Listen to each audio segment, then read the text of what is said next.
Hell nah, I ain't sleep today, but I'ma be okay. Miss my family on the east, but fuck it, I can't. What is up, YouTube? Zuki M1 here, and I am back with a brand new YouTube video. Today I'm bringing you guys my review on Marvel Infinite Wars. Now, normally I don't do movie reviews and things like that, but I can't stunt. This movie was too damn good not for me to give my opinion on it, and future theories, things like that, or whatever. So if you guys do not want to be spoiled, I highly suggest you do not, I repeat, you do not watch this video. I will give a lot of spoilers, so please know you have been warned. And just as another warning, I will give you another warning right before we get into this video.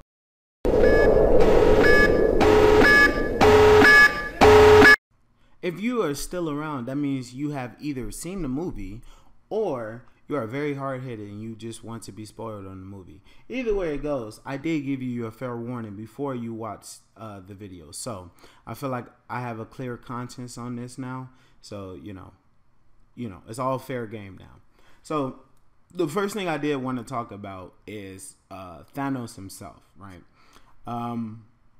What I feel is Thanos, in terms of his character, like his personality, from what he showed us in the movie, was more of a was a lot different than what I was expecting, right? Like, if you've ever read the comics or have seen Thanos in other movies or television shows, he's very arrogant. Probably one of the biggest downfalls to Thanos is his level of arrogance. But he balances out his arrogance with his cunning and tactician type abilities, right? So it's supposed to be a blend of that too, but I feel like he was more gullible, only because of the fact that he was just so sentimental to so many different things. Like, he had a lot of personal connections to like Gamora, and just feeling really remorseful throughout the movie, which I guess was supposed to make him feel more human, right? Because when you're portraying a character to a wider demographic, you have to make a character feel more relatable from a cinematic standpoint. Because if the character feels too alien to you, then you couldn't relate to that character. There's no qualities or no things that could possibly connect you and that individual together. So with Thanos being more human-like, he feels kind of like he feels very similar actually to Killmonger. And the reason why I say that is because he is presented in a way where he doesn't necessarily wants to destroy everything. He wants to control it from a perspective where people will learn to be able to bring peace and prosperity through hardship of great loss, right? So those types of perspectives really help bring people together from his opinion. And he's using Gamora's planet as an example, as a template of him saying like, hey, you know, look at these people, right? Like, they were at constant war with each other and I brought peace amongst them. And I don't know if any of you guys play any type of video games or anything like that, but there's a character named Handsome Jack who does the exact same thing, essentially, where he wants to bring peace to a planet called Pandora that's in constant chaos and disarray, and people are constantly killing each other.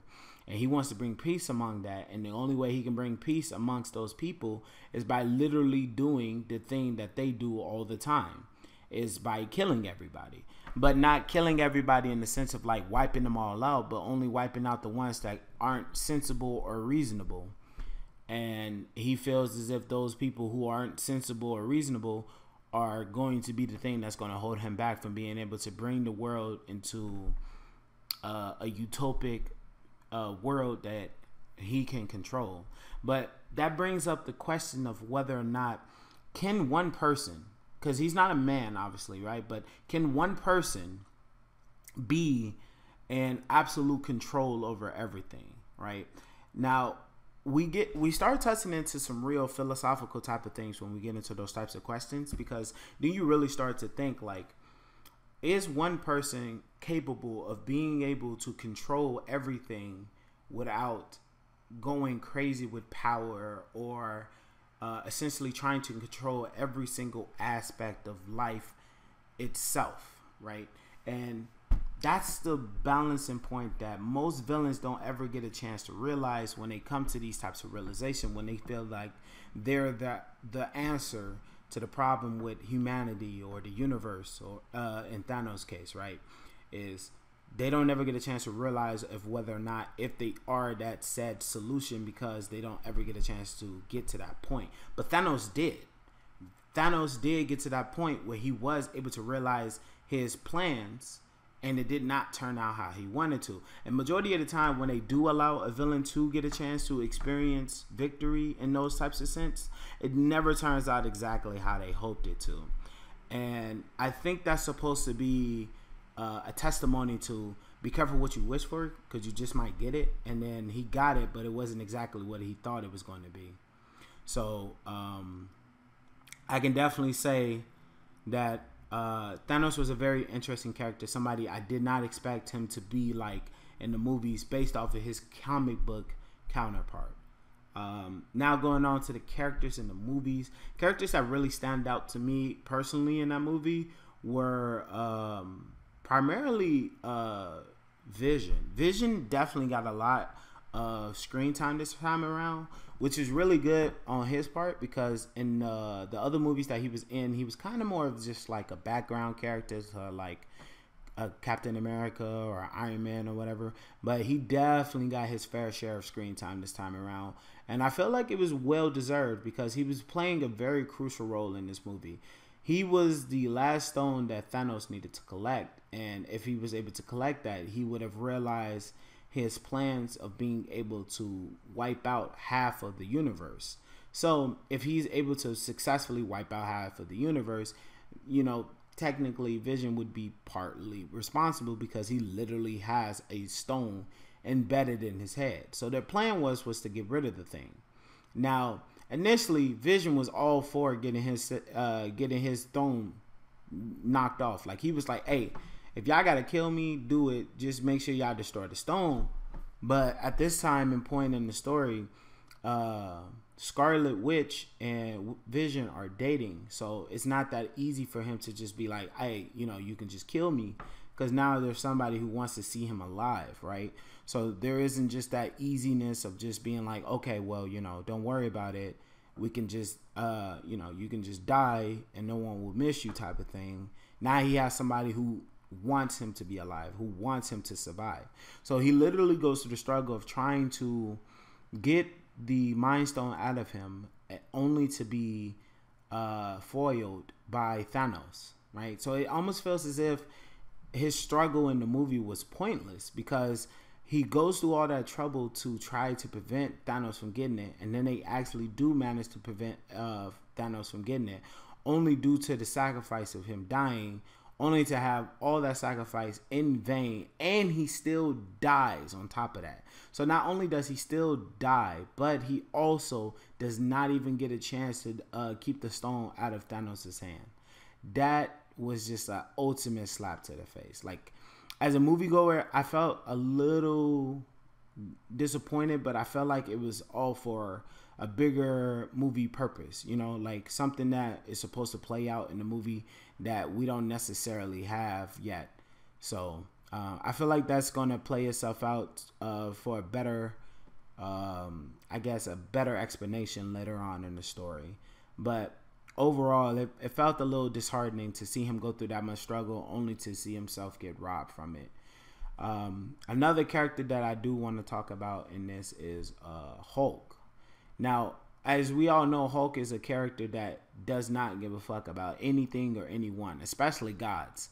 His first encounter with a god, he literally smashed that dude through the ground. And the same thing with Thor and a lot of other gods that he's encountered. But Thanos, for some reason, gets this man so shook that he does not, like, he literally becomes a pacifist. Like, he cannot get mad anymore. He's like, so, yeah, you remember when we was on that plane? Yeah. You remember what Thanos did to us? Yeah. You remember how he beat my ass and then knocked me back into your ass? Yeah. You want me to go back out there and fight against him again? Yeah. Fuck all that, bro. You got it. Literally leaving Bruce Banner to fight for himself. And honestly, I thought Bruce was going to end up getting killed. But it's interesting because it's like you would never see that type of complex character development in Hulk normally because Hulk is just angry. There is no such thing as complex thinking from Hulk where he can sense fear or any type of emotion other than anger, right? So it's interesting to see that the movie's taking an interesting approach in making him feel emotions that he normally would not normally feel, such as like fear and anxiety or something of that nature. So I felt like that was a really interesting detail in the movie. And it was a key point that they kept bringing back up, right? There were so many times where they needed the Hulk to assist, but he just refused to assist. And it wasn't even against Thanos. Like, these were Thanos' assistants. But he just did not want to come back out again after that, I guess, embarrassment or that salt of him losing. I don't know exactly what was the reasoning for him not wanting to come back out, but I honestly felt as if it was due to a little bit of fear and a little bit of embarrassment. But, you know, it's an interesting plot to talk about nonetheless. The last thing that I wanted to talk about in my review of the movie is just pretty much who died and why I believe that they died, and then my final point of what I think they're going to do in the next upcoming Infinity Wars. So why I think the characters who died is because they experienced happiness. So Groot, Rocket Raccoon, and a lot of other characters who vanished didn't really have anything that they felt regret or pain about in their lives. Their lives were pretty much, you know, okay for the most part, right? They were happy, and those people who were happy were the ones that died. And the ones that were sad, the ones who had experienced loss and didn't really have anything else to look forward to in life anymore, were the only ones that were left. Like, for instance, there are two exceptions to that rule. But Captain America, he had lost his wife, he lost his friends. The only person that he had left was Bucky. And then Bucky, on the other hand, also never had a wife, though. He never had friends. He never had anything other than Steve. So I guess that feeling of regret and pain always held on to him, and it kept him from being able to do anything else with himself, type of thing. So that's why I feel that he was able to vanish, and why Steve didn't. And the reason why I feel that Tony didn't leave is because even though he was happy that he was back with Pepper, it's still the simple fact that he felt a tremendous amount of guilt about what happened to Spider-Man. Because, as you guys know, the whole Civil War thing from the Marvel Cinema Universe all happened because a young adult died because of their actions. Something that was a direct correlation to what they did. Right? Even though Spider-Man is a fully capable superhero who is fully capable of way stronger than Tony himself, as he already knows, he's still a kid portrayed in the Marvel Universe. And with him being a kid, if he died and it was a direct correlation to what Tony did, he would have felt an irresponsible amount of debt and guilt for being the cause of his death, I feel. So that's why I feel like he vanished as well. And again, I feel like Strange was able to vanish because, he didn't really have anything that he was holding on to. I feel like the people who left were the people who were happy or didn't have anything left to hold on to. Like, there was nothing for them there in the first place, so why not leave, type of thing. The characters who were left behind were the ones who felt the guilt or responsibility or pain of someone being lost or or being taken away from them. But the only two exceptions to that rule, I honestly feel, is Star-Lord, Quill, and the other one would have to be I don't know. T'Challa wasn't really upset about anybody dying, so that's why I felt like he didn't have any why he was able to be erased as well. I just felt like all the people who were erased were symbolic to the fact that these people had something that they needed to try to stay fighting for, whereas the ones that did go away didn't have anything immediately that they could think of to keep them there. I feel like it was a direct correlation to how you felt and what was going through your mind, type of thing, right? Like the people that you want to protect, the things that you want to keep close to you, and stuff like that, or whatever. So that's what I feel about that. My last theory about the movie, and to wrap up this whole long spiel, is I feel that the Infinity Gauntlet is going to reset the Marvel Cinema Universe. So what does that mean? Recently, Disney bought the rights to Fox, right? So that means that we can use X-Men characters. And we already have the rights to Spider-Man. So if we have the rights to Spider-Man, we have the rights to the X-Men, we essentially have the entire Marvel Universe for the most part. The only people that we don't have is the Fantastic Four, but that's fine. Eventually, whoever owns the rights to them will tap out and give it back to Disney.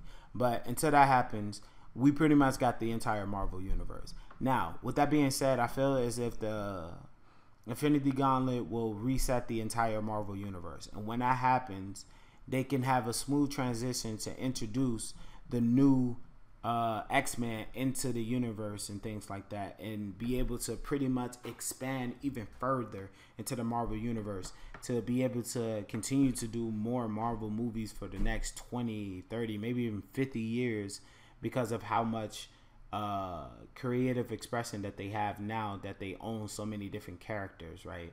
They can do characters about Cyclops or Wolverine or anybody else type of thing, and it's in the hands of Marvel themselves, right? I personally don't feel like anybody can handle the role of curating these characters better than Marvel themselves. I mean, you can look at Marvel sell records and everything. They've never struggled with selling a movie, like ever, since they've been responsible for their own IPs and things like that. So if there's anybody you should ever trust with a movie, it's Marvel. And I feel that they would definitely do right if they made solo movies about like Cyclops or Wolverine or anybody else that's inside the X-Men. I would love to see an independent Storm movie, or where Storm meets T'Challa, or, you know, Black Panther, and they, you know, are able to act out the comic books where they did get married to each other and things like that. But, you know, these are just speculations and things that I think could potentially happen with the movies. But, you know, let me know what you guys think in the comment section below. But this is, you know, pretty much my thoughts and opinions on the movie. Let me know what you guys think about the movie. I absolutely loved it. I plan on seeing it like maybe a second or a third time. I probably might see it in Real D next time, but for right now, I am done. So I hope you guys did enjoy the videos. If you did, please make sure you give me a thumbs up, and I will catch you guys in the next one. So yeah, peace.